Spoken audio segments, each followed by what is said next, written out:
Hare Krishna. So it's Memorial Day weekend, and we're down by the water again on the East River. Because we live near it. Because this is our new local. Yeah, not that we just go out of our way to come here. And there's bubbles flying by. I don't know if you can see them. Because it's some sort of party. I think like Latino kind of Puerto Rican Latino, I guess. But a lot of them have Puerto Rican flags. Festival, so it's party time. So we're going to do some reading of the Bhagavatam. Canto 4, Chapter 18, Text 12. Om Namo Bhagavate Vasudevaya. Om Namo Bhagavate Vasudevaya. Om Namo Bhagavate Vasudevaya.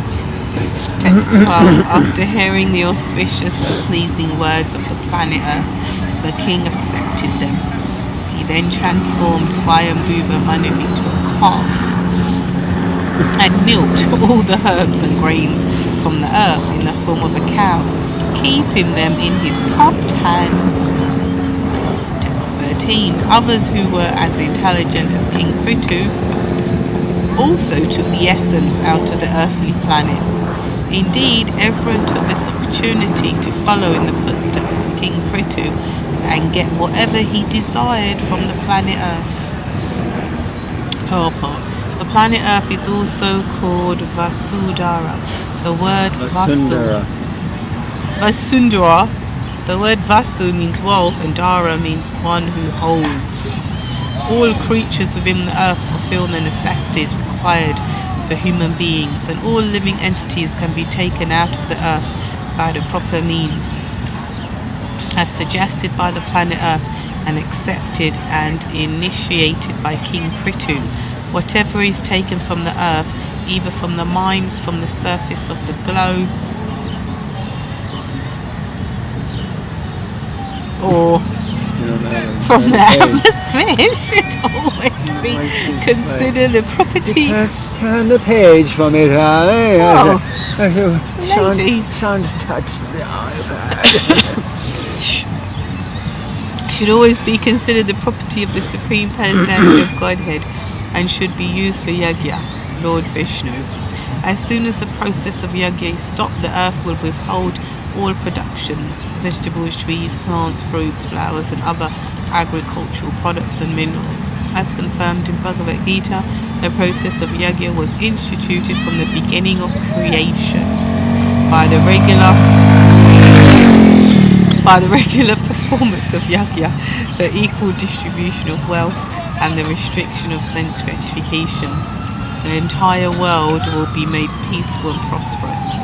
As already mentioned, in this age of Kali, the simple performance of Sankirtan Yajna, the holding of festivals as initiated by the International Society for Krishna Consciousness, should be introduced in every town and village. Intelligent men should encourage the performance of Sankirtan Yajna by their personal behavior. This means that they should follow the process of austerity by restricting themselves from illicit sex life, meat eating, gambling and intoxication. If the intelligent men or the brahmanas of society would follow the rules and regulations, certainly the entire face of this present world, which is in such chaotic condition, would change and people would be happy and prosperous. There you go. Interesting. The holding of festivals as initially. We were just talking about that. Holding festivals. One senior devotee was desiring to do like this. And then we took a walk today after the Sunday Feast program, and like you said, there's a Latino festival going on and just that sort of party vibe. And it's true, isn't it? It's like if you want people to feel happy, included, whatever, it's like put some music on, food, you know, just people not acting like we say leery, and but just like family friendly atmosphere. Like if I'm looking around now, or even I mean here you can see it's not that those who are not Latino or those who are not partaking of all the music, you know, they're just chilling because you just feel safe, you know. You could be around some people playing loud music and getting really funny, and you think, let's go away, you know. Speaking of some loud music, like, you know, it was all staying in its own place. Now it's mobile and coming towards us. You'll see him in a minute. There's a man coming with a speaker. You'll see him in a minute. Lord help us. So we should encourage the Sankirtan of Hare Krishna, Krishna, Hare Hare, Hare Ram, Ram, Ram, Hare Hare. That's it. Hare Krishna, Krishna, Hare Hare. Okay, next verse, 14. All the great sages transform. Yeah, I mean, wait a minute. For me, like King Prithu, he turned Swayambhuva Manu into a calf. I mean, I wouldn't have thought that Prithu Maharaj, being the king, had a more elevated position than a Manu. He would turn Manu into a calf. I mean, and Prabhupada didn't even mention that in the purport. It's like you do. Yeah, just like you do, bless you. Excuse me. It's like actually you a little do. chilly. Got that sun beam through the clouds right now. Okay, let's carry on. We'll have to see how that pans out for him, because now they're about to turn Brihaspati into something. All the great sages transform Brihaspati into a calf. So I guess it must be, you know, the most qualified person gets turned into the person who is able to, you know, get the milk, get the nectar. Yeah. Transform Brihaspati into a calf, and making the senses into a pot, they milked all kinds of Vedic knowledge to purify words, mind, and hearing. So I guess this is also it's a metaphor. What I'm taking here is, I don't think he actually turned him into a calf. I think it's metaphorically, he became like the calf. Purport. Brihaspati is the priest of the heavenly planets. Vedic knowledge was received in logical order by the great sages through Brihaspati for the benefit of human society, not only on this planet, but throughout the universes.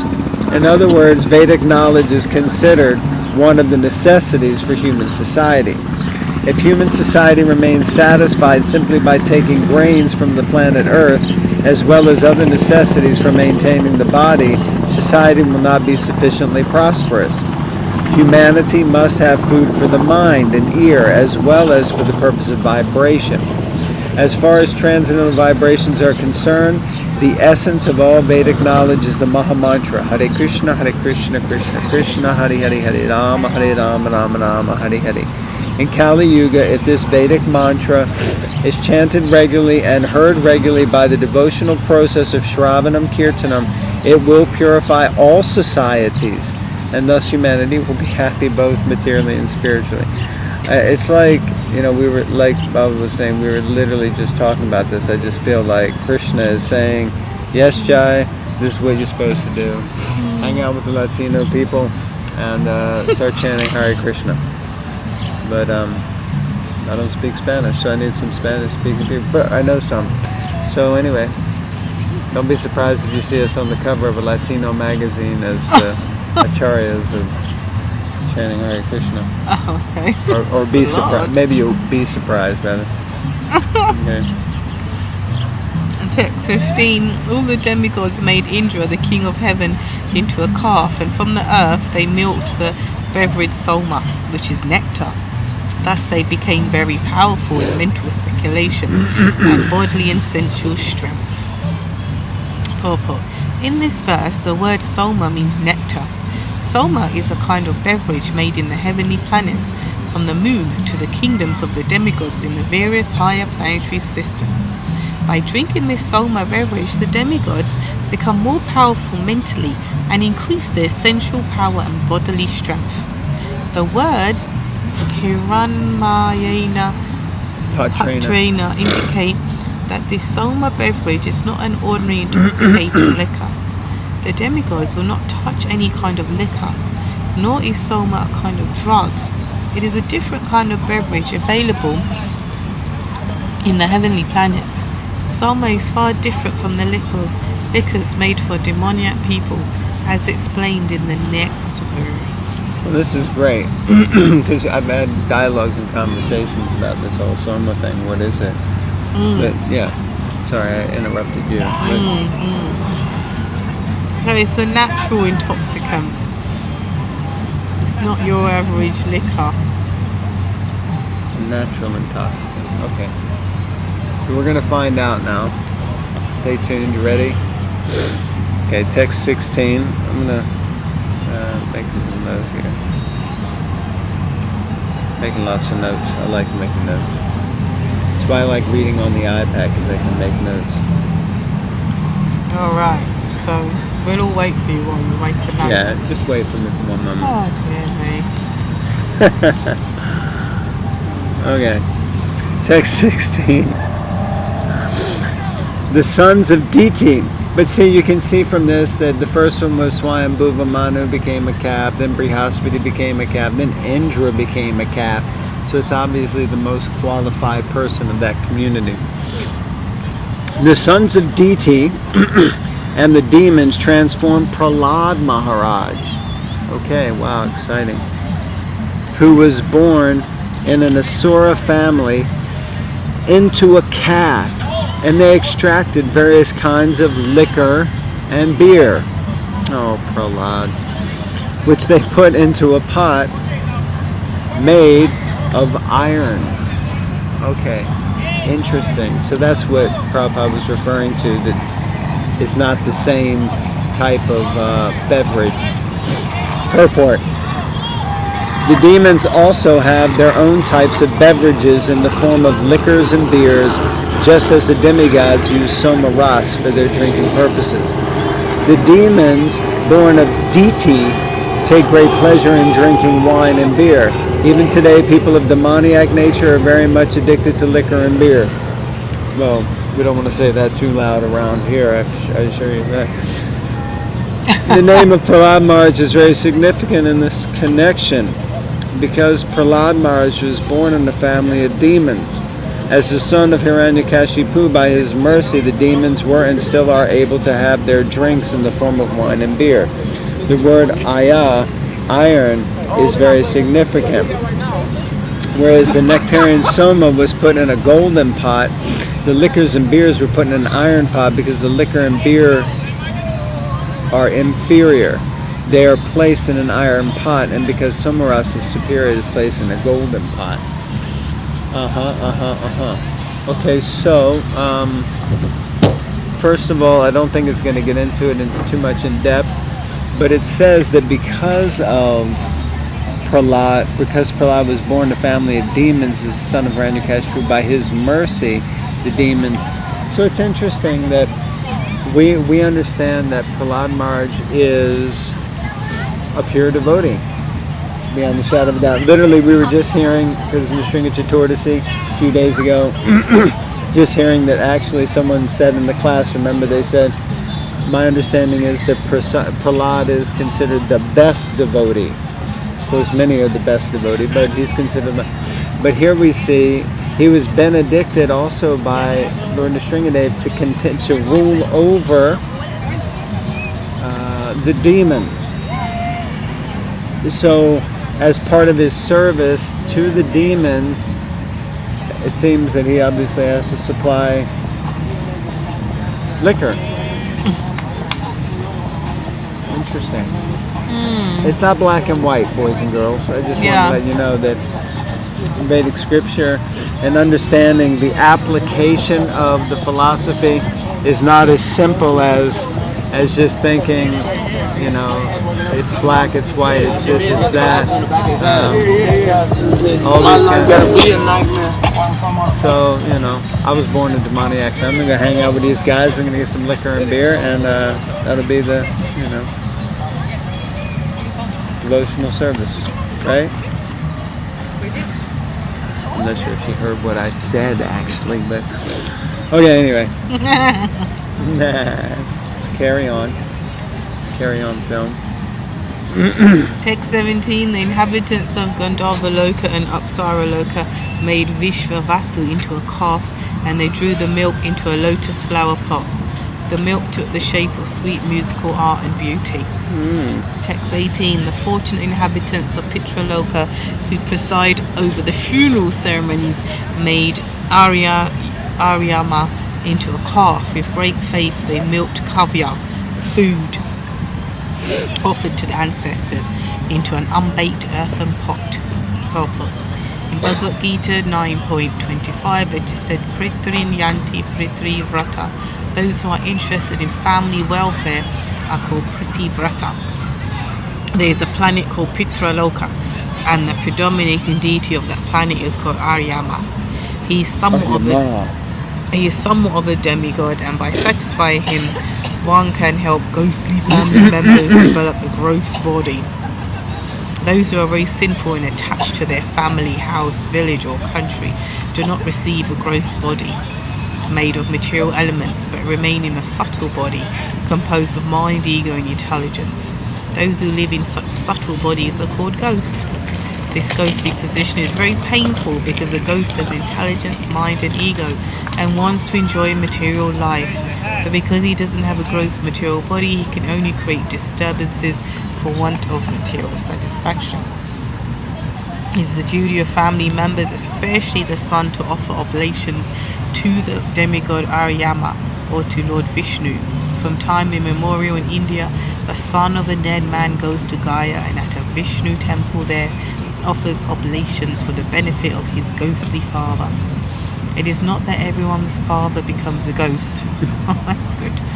But the oblations of Pindu are Pinda, not Pindu. Oh, Pinda. She was blinking Hindu. I don't even know what Pinda is. No, that's good. Are offered to the lotus feet of Lord Vishnu, so that if a family member happens to become a ghost, he will be favoured with a gross body. However, if one is habituated to taking the prasad of Lord Vishnu, there is no chance of his becoming a ghost or anything lower than a human being. In Vedic civilization, there is a performance called Shraddha, by which food is offered with faith and devotion.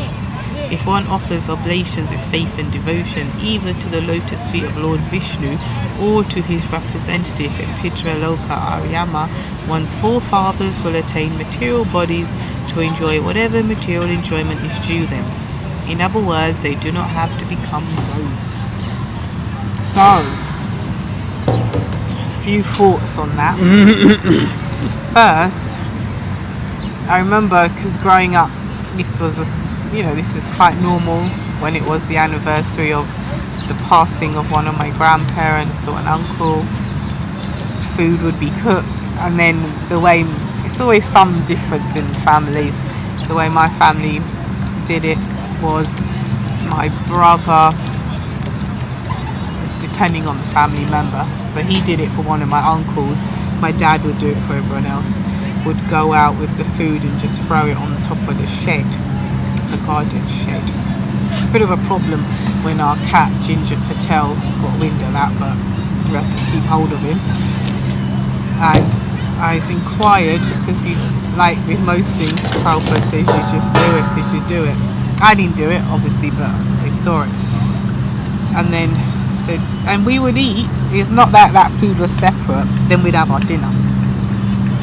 So I said, to my parents, why are you throwing this food? Why, after some years. And but to be honest with you, when I started reading Prabhupada's books, and they said, because then your uncle so-and-so or your granddad, grandma, whoever's the anniversary, they come and eat it. I said, why don't you put it on a plate and offer it properly then? Why are they coming on top of our damn shed, They couldn't really answer that, and they obviously, look at me like, Why are you asking these questions? Why? Just do what I told you. Go Why do we have a door? daughter like this? Basically. And I said, anyway, for it to me properly if that happens, thank you. But that was one thing. But then I started to question, again, reading Prabhupada's books. I was thinking that we're told by Prabhupada, taught by Prabhupada, that we are spirit soul. So I am in this particular body at this time, which is this gender, this colour, this from this place of birth, this. But I'm eternally part and parcel of Krishna, my family, my situation, you know, eternally is in the spiritual world. I've had many, Prabhupada says, many mothers, many fathers, which means many siblings. So then it was a bit, I also used to think, so why am I, like as we just read, then once the uncle, aunt or this or that is gone, you're gone. It's like when you get off a train and you say bye-bye to the stranger, I don't expect to see that stranger again. I've got no connection to you. We were connected while we were on the train, and now you got off at your stop and I went on. And it's like, because if you subscribe to that philosophy, then how many births, according to Prabhupada, I've had millions of births, so how many blinking grandparents am I going to be feeding and connecting and bringing them up to the growth level? Does that make sense? That also didn't go down well, but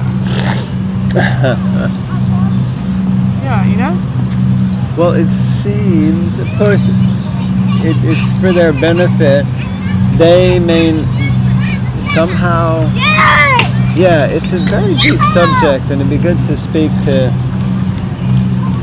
you know, a deep person. A deep, well, I mean, someone who maybe really, like a proper, genuine Brahmin or priest or person who understands culturally what is actually meant to be happening. Prabhupada has just explained it here, but mainly it's from the perspective of salvation for those family members who are so attached at the time of death that they basically take ghostly bodies, which means just a subtle body.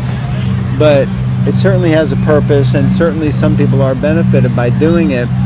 But I guess the takeaway for me is that Prabhupada said if you're, you know, habituated to taking lots of prasadam, you don't have to worry about that.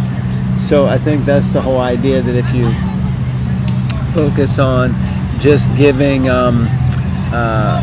prasad to people, which is another thing that, you know, we should be doing, giving prasad to people, you give them salvation. And basically, as we know, Prahlad Maharaj, just by following and becoming a devotee, then he delivered like 7 generations in the past and 7 generations in the future. So it seems quite simple. You don't need to do all this other stuff, right?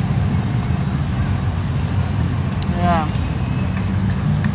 Okay, on that note, we're going to conclude. Thank you all very much for tuning in.